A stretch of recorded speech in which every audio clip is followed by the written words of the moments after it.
Harrison White reporting there. Well, it's been 3 years since Victoria's Royal Commission into Family Violence, but dozens of recommendations are yet to be implemented. As Tyson Whelan reports, domestic violence advocates say the time for change is now. Rakaya O'Donnell would have turned 28 last month. Rakaya was a very bright, bubbly and enthusiastic person. Sometimes people would say a bit too much.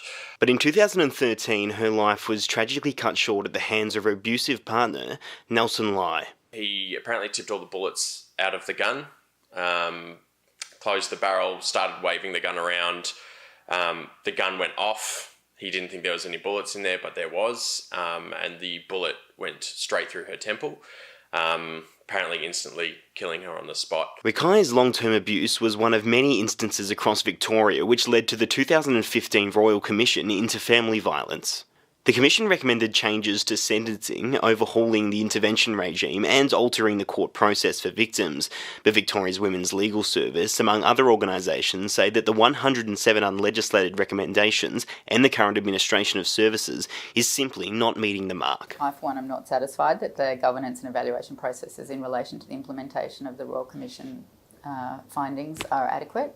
Jessie O'Donnell believes the government needs to completely rethink the justice system that so tragically let his sister down. You know, when you're looking at the definition between murder and manslaughter, you have to be found guilty of the intent to kill. That is the difference. But if you're throwing at the jury that you didn't know what you were doing because you're on drugs, that throws doubt as to your intentions at the time.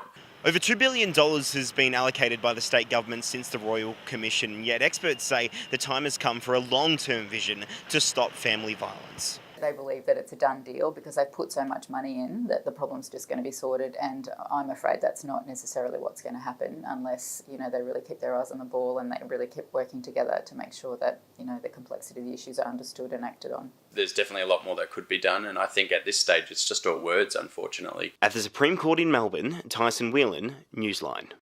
And we'll be right back after this break with your finance news.